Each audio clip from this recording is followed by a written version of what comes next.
Hey, beautiful soul. You're listening to the Rising into Mindful Motherhood podcast, your weekly dose of fertility wisdom. I'm your host, Dr. Katie Wood. I'm a barefoot mama bear, pharmacist, and integrative fertility coach. This is your go-to podcast for all things to naturally nourish your fertility, embody womb healing, and reclaim your feminine power to accelerate your path to pregnancy. My expert guests and I will be having intentional conversations to discuss the many facets of a thriving, fertile foundation, natural wellness, and how we grow and transform as women on our journey to motherhood. So let's dive in, shall we?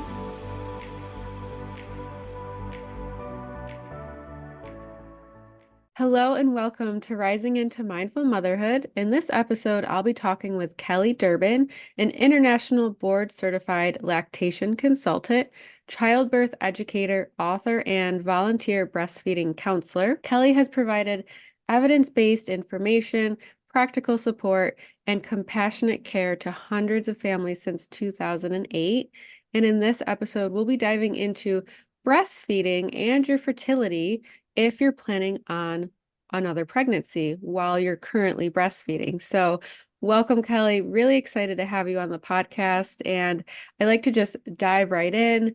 What inspired you to play such a pivotal role for women in the early stages of motherhood? That is a great question. For most people, and this includes me, it was actually breastfeeding. I didn't know that much about it before my experiences with breastfeeding my daughters.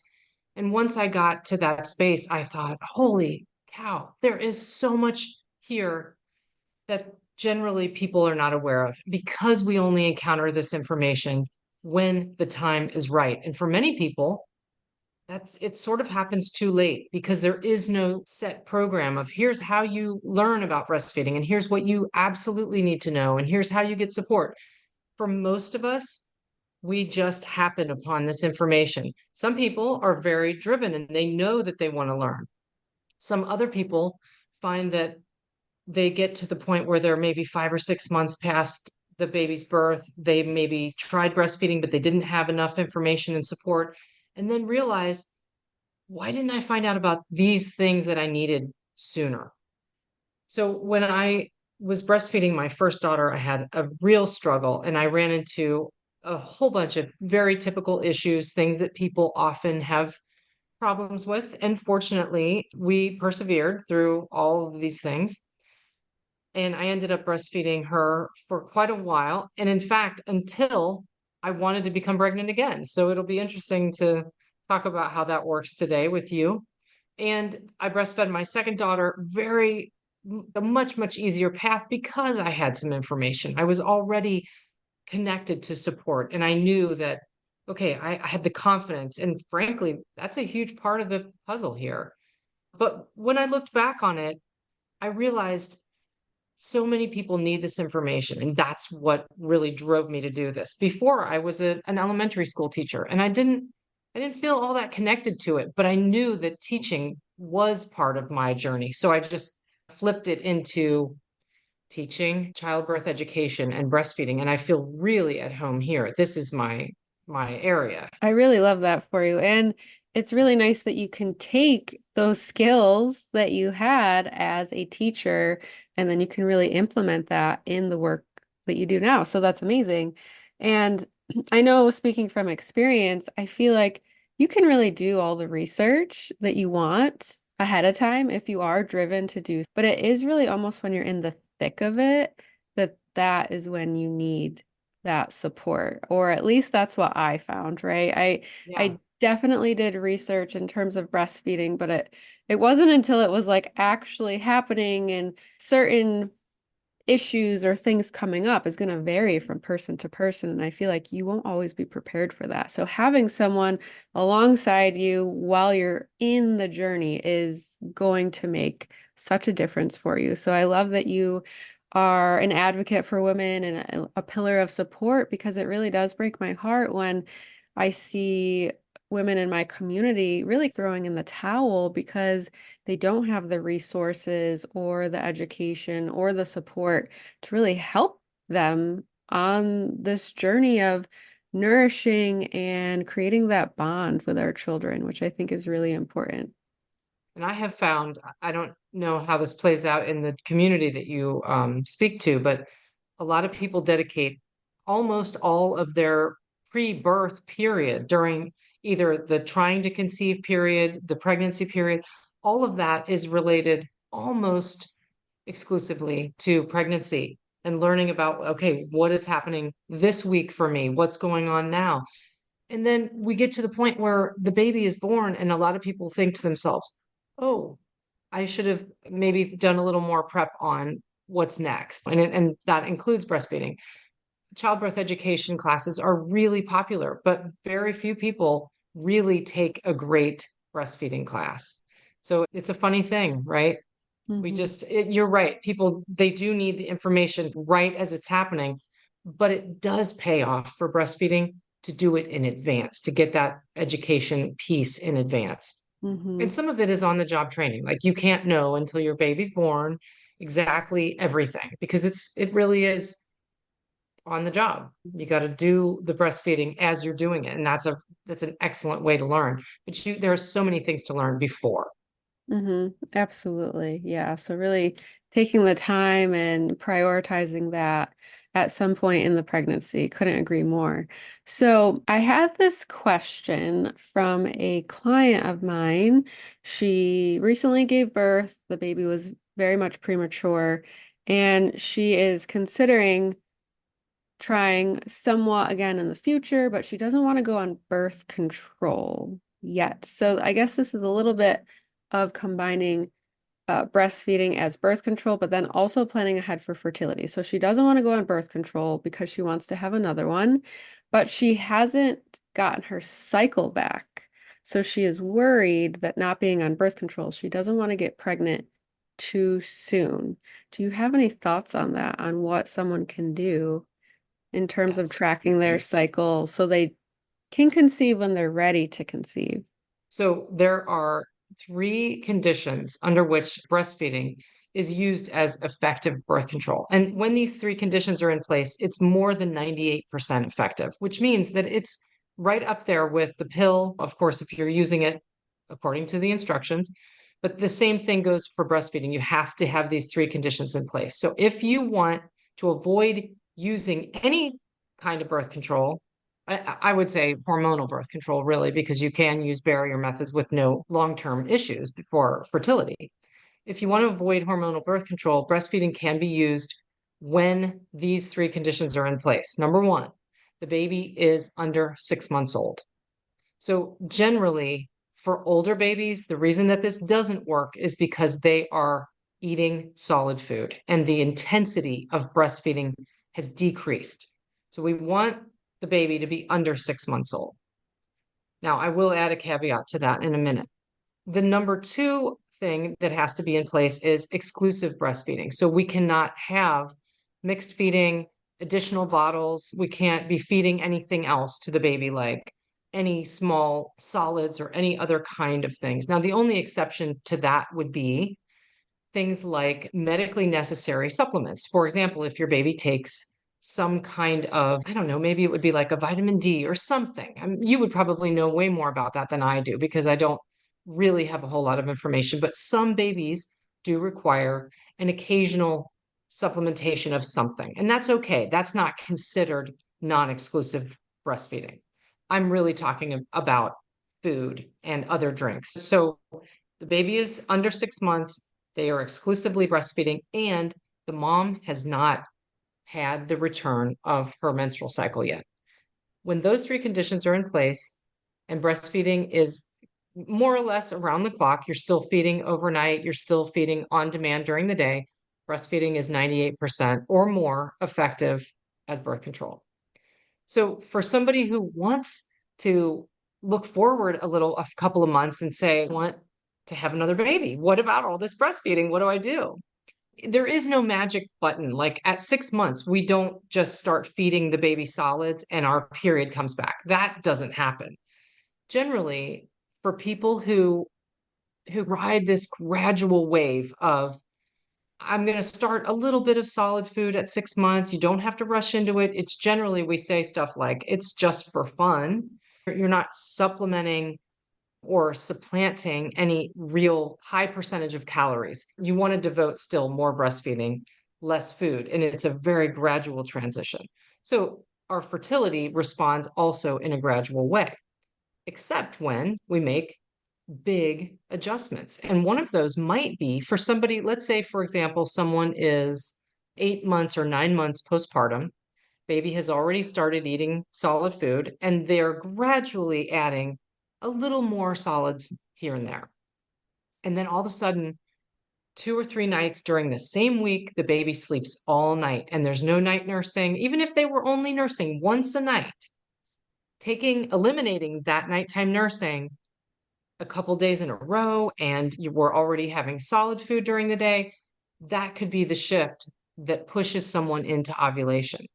Years ago, I knew a woman who told me that she was in this exact scenario that you just proposed. She had already had a baby, they were ready to have another one, and they had done so much focus on intense breastfeeding to use it as birth control that she was wondering, like, how do I easily undo this?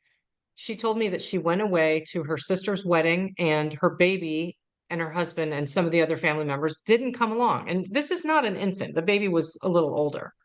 And during the weekend that she was away, she expressed a little bit of milk, but it wasn't like a full breastfeeding weekend.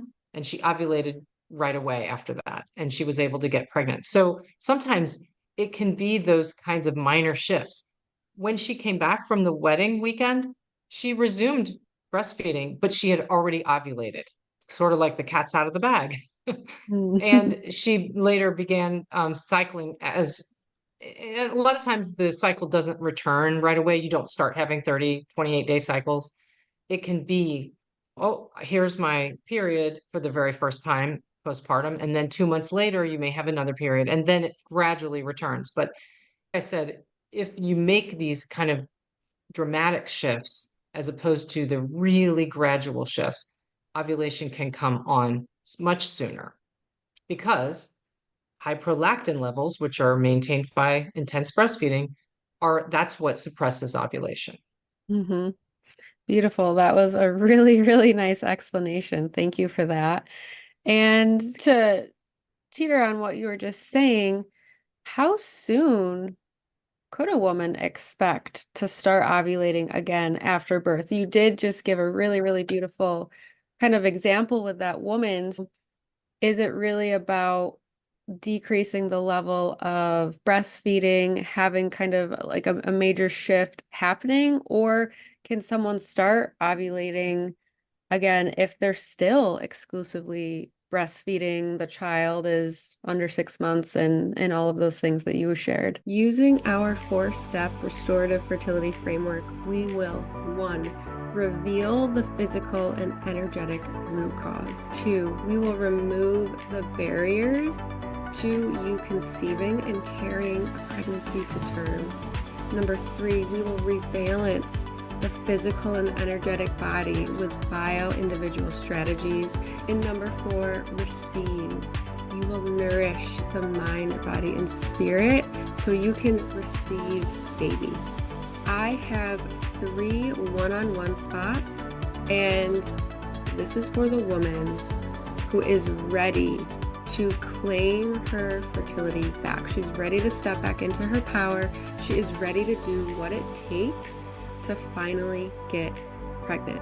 If you want to learn more about this, find me on Instagram at @the_wellness_pharmacist. My Instagram is going to be in the show notes. Yes. And that's the caveat, right? Everybody is very different. This is not like an exact science where if you follow these rules, it's going to be the same for everyone. It doesn't happen that way. So generally, more intense breastfeeding leads to higher prolactin levels, which are maintained by breastfeeding on cue during the day and a few times overnight, or for some people, it can just be even once overnight when the baby is a little bigger. We don't want a newborn only nursing once a night. You would need to nurse more. But some people do follow this regime and notice that their period comes back sooner. And I have known many people, friends and clients, who say to me, but I wanted this long-term period of no bleeding. And I thought, you get what you get, right? There isn't any foolproof way to control it. In fact, I had a good friend tell me that she did all the rules, she followed everything and breastfed intensely, and her period still came back pretty soon.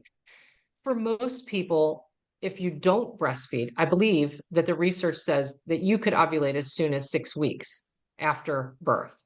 So if there is no breastfeeding, which means that for folks who aren't breastfeeding, that if you don't want to get pregnant, and usually it's not very advantageous to get pregnant right away after your baby is born because you need time to heal, you could need some form of birth control, whether it's hormonal or barrier method, in the first month, even because we do really and truly, it takes a year to recover from a childbirth and a pregnancy. So now some folks find that they don't have the time or the luxury of waiting and they want to have a baby sooner.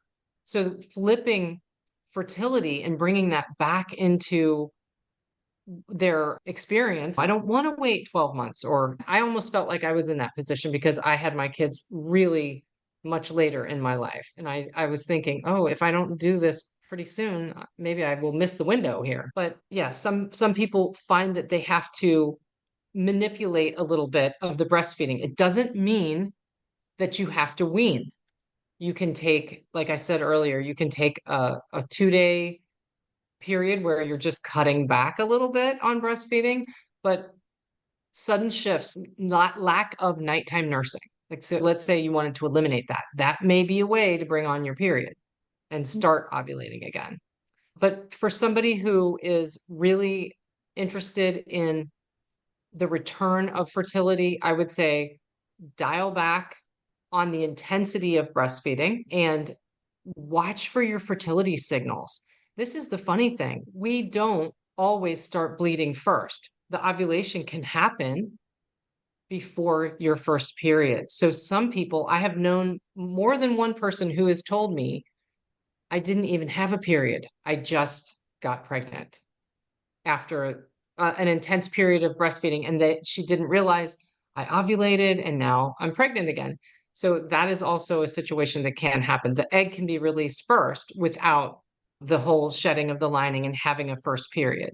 So for many people, they may not even know they're ovulating, but the signs of fertility will come back if you're paying close attention and you remember, oh yeah, this is what happens. Because after taking, sometimes it can be 18 months off between the period of pregnancy where we're not having menstrual cycle and then another maybe 9, 10 months of subfertility during intense breastfeeding, you can go for a long time without having your period. And it's funny because a lot of us look forward to it and we think, oh, this is a nice break. But when you're trying to bring back fertility, you can get anxious about it. You can think to yourself, okay, I'm ready. Maybe my body's not so ready, but these minor shifts can adjust things. So I hope Mhm. I answered that question right. Yes, beautifully. Thank you. It's so interesting how different our bodies are, although no surprise.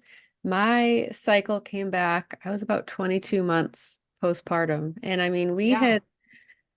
we weren't doing nighttime feedings for quite a while at that point, even having reduced the amount of feeding. She was definitely eating solid foods, but I do think I was on a very regimented, like when I was at work, pumping schedule to make Hmm. sure that I had enough milk at home when I had to go to work. And I'm curious if that played a role in extending the time of when my period came back. So, yeah, that was a beautiful explanation. And that is one thing that I shared with my client. I said, of course, we can track our BBT, our basal body temperature, Yeah. but you're only going to see that shift in your temperature after you ovulate, right? So Right. it's not a good predictor of when you're going to ovulate all the time. Sometimes you can have that dip, but that's not very reliable. So I did recommend using a barrier method and having the BBT on board so then you can see if you are starting to ovulate with that shift. And then, of course, if you start seeing a bleed as well. So, yeah, it's interesting that you mentioned that you might bleed without ovulating. Or there just wasn't enough of the hormones that promote ovulation, but someone had enough. They were tipped the scales in favor of bleeding, or it was an anovulatory cycle, right? Gotcha. Yeah, to shed So, that lining. Yeah, absolutely. You briefly mentioned just because you can possibly start ovulating as early as 6 weeks, whether you're breastfeeding or not, you did touch on the fact that you would maybe want to wait. So I have some of my own thoughts on some of the research that I have done on that, but I would love to hear your take and recommendations in an ideal world of how long a woman should consider waiting from birth to potentially trying for their next child. so that is a great question. But the answer is probably different for almost everyone because so many factors are at play, right? If you are in your late 30s and you're thinking, oh, I want to have another baby, but I'm breastfeeding this baby, it's really difficult to think to yourself, I don't want to fully wean, but that might, for somebody who's extremely sensitive, I don't think full weaning is really necessary, but you may have to dial back on breastfeeding, even though that's part of one of the goals for many people. And that's a struggle. You got to balance how much breastfeeding do I want to do with this baby versus devoting my efforts and energy and literally my physical energy towards trying to ovulate and have this new baby come along. But for everybody, I think our circumstances dictate the best timing. Now, I have read a little bit about it.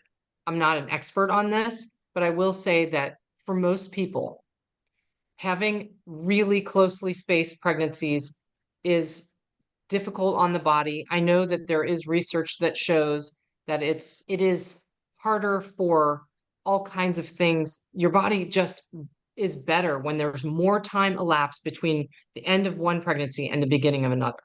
So in the breastfeeding research, what they often say as a perk to intense breastfeeding is that it helps promote optimal child spacing. Optimal child spacing, though, is really subjective. What may be optimal for me might not be optimal for you. So we all have different factors that relate to what is optimal child spacing. And I think from like the World Health Organization standpoint, optimal child spacing is about maximizing the health of the subsequent pregnancy, so the second baby or the subsequent baby to come along, and the maternal health.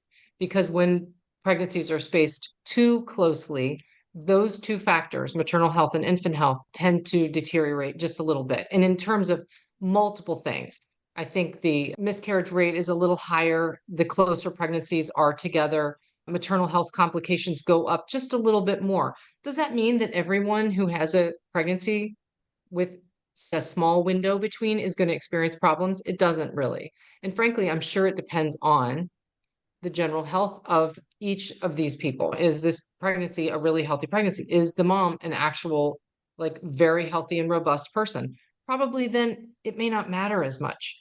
But like I said, if you've been experiencing infertility and you're thinking, I don't want to push this off too long because then I feel like, okay, then I'm working against the clock. At some point, for infertility kicks in our 40s, I think. You don't want to wait super long. But for everybody, I think optimal time spacing between pregnancies is subjective. The thing that I always see in relation to this discussion in the field of breastfeeding is that it's 2 years. Now, some people may not want to wait 2 years and they find that that's too long. Other people think, oh, I won't even be mentally ready at 2 years. So it just depends, right? Hmm. Yeah, that's a really, really nice way and perspective of looking at it. It is really subjective when you think about it. So in my mind, for someone who is breastfeeding, maybe they don't want to wait that 2 years. They want to be able to have another baby sooner. Where my mind goes is they really want to focus on nourishing themselves. right? Hmm. Because our Absolutely. bodies are putting so much into producing our breast milk, but then also the pregnancy, the birth, we really deplete a lot of our nutrient stores. So if you are someone who's breastfeeding, you'd like to get pregnant sooner than later, do you have any nutrition recommendations? Again, this is very like culturally subjective. People all over the world eat different maternal diets while they're literally rebuilding their body after pregnancy. But it is really important to, like you said, think of this as a time of nourishing because it's not just, oh, I need to get in the required number of calories per day. It's really and truly a period of rebuilding. And I got to be honest, it's not just a physical thing. Like you have to rebuild everything. It's mental, it's physical, it's spiritual. You got to come to a place where you're ready in mind, body, and spirit in order to do it again, right? Because pregnancy is a bit of a surrender. We have to be ready for that moment in order for the body to take on another life. So I would say for me, my biggest recommendations are, and of course, this is counter to our years of the low fat diet, to eat really high quality fats. And that sounds really goofy, but consuming fat doesn't make people fat. That's just something that we all need to learn or relearn. So, high quality fats are things like really good sources of organic olive oil and things that we cook with that tend to be really excellent oils that are stable at room temperature or they have a high smoke point, things that are stable. I would stay away from seed oils and other really highly processed oils. I would eat a whole foods diet. So lots and lots of great vegetables, high quality sources of protein. All of these things are excellent. If a person is very good at tolerating grains and dairy, I don't see any reason to exclude them. A lot of people think that there's, you know, some magic in avoiding dairy. I If it's fine for you, then go with it. There doesn't have to be any sort of magical solution like, oh, I have to do a vegan or vegetarian or paleo or whatever. Do what works for you, but choose the highest quality food products that you can. And mainly avoid highly processed stuff. And for a lot of people forget that this includes all the things that we drink during the day. And of course, I'm not even talking about alcohol. I'm just talking about drinks that are either carbonated, they're sodas, they're loaded with sugar, or it's stuff that we put sugar in, like our morning coffees and other drinks that are the things that we can buy that are sort of like what am I thinking of? All the drinks that people do either in the morning or in the afternoon. Oh, I'm going to have this tea time, or I'm going to go drink my daily kombucha. Some of these things masquerade as healthy drinks, but they contain too much sugar or they have something else that's a little less than desirable. So I would say audit your food life, make the best choices that you can with whole foods and high quality fats. And it's really important. Like that is the basis for how our bodies make hormones. They make it from our bodies make hormones from the fat that we consume. And so it is really important. So try not to go wild on low fat because that's really outdated advice.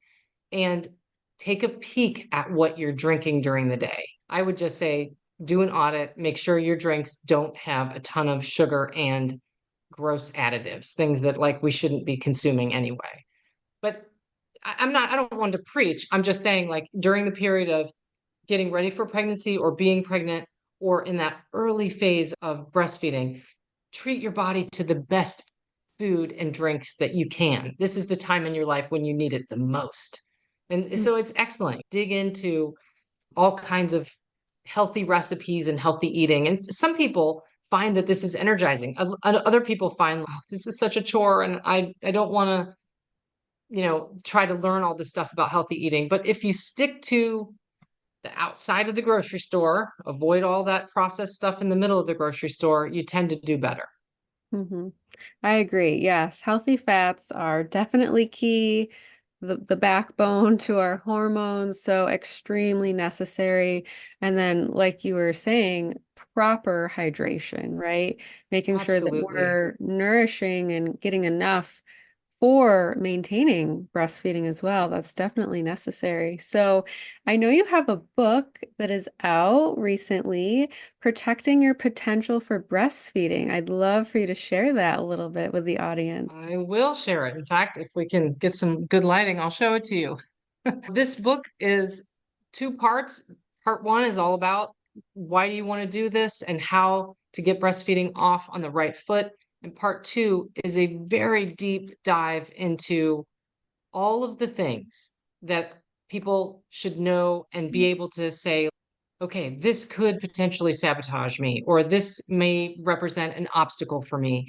So, part two is a large body of work. You can use it as a reference because you might not want to sit down and read through the whole thing, but it's about 75 or more obstacles for breastfeeding. So, things that we really should be teaching people more frequently, things that can create interference or, frankly, really create obstacles for breastfeeding in different stages throughout the entire period of lactation. Amazing. And is that available on Amazon? It is. It is available on Amazon. It's also available from my publisher, but Amazon's easy. And there's an ebook version there that's, I think it's still priced at $4.99. Perfect. Ebooks are nice, so you can just have them Yeah. on your phone in case you're out and about and you wanted to look at it or something like that. So the link for her book will be in the show notes, and please let the listeners know where they can learn more from you, where they can find you and connect with you. So let's see. On my webpage, which I don't currently have loads of information, but you can connect with me there. It's protectingyourpotential.com. So it's similar to the name of the book, although it's not identical. I'm also on Instagram as Breastfeeding Wellness. That's me. And I am on LinkedIn. If anybody's interested, I have a lot of education regarding lactation there. I post a couple times a week on little kind of bite-sized lactation education things that span the whole gamut of breastfeeding. Amazing. So all those links will be in the show notes as well. And thank you so much for your wisdom today, Kelly. It was a really fun conversation. Thanks for having me. I appreciate it. Thank you so much for tuning in to the Rising into Mindful Motherhood podcast. If this episode resonated with you or gave you an aha moment, stop what you're doing right now and write a review.